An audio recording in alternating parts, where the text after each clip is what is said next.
นี้เพิ่นจึงได้ไปราธนาเอาอาจารย์เจ้าผู้ฉลาดมาจากสำนักพราหมณ์จับปิดพยาไลหมอพราหมณ์สู่ขวัญแห่งแรกของประเทศไทยจังหวัดอุบลราชธานีมานั่ง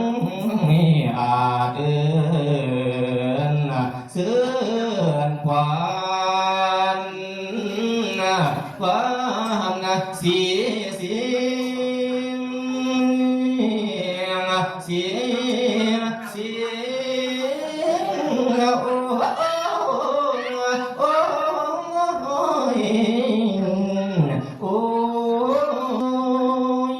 เสียเสียงมือนี่ละแม่นมือสั่นนะวันนี้เป็นวันดีวันเศรษฐีอมุตตโสประสิทธิโยความลักขณะคอยผู้ตาก็จึงได้มาสู่คอยผู้ผู้ก็จึงได้มาหา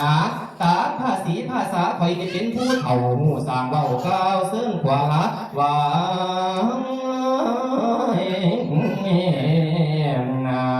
มาพาลัญญา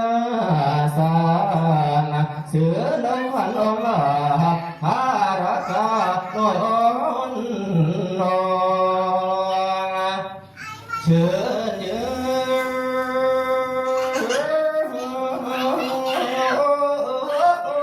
โอ้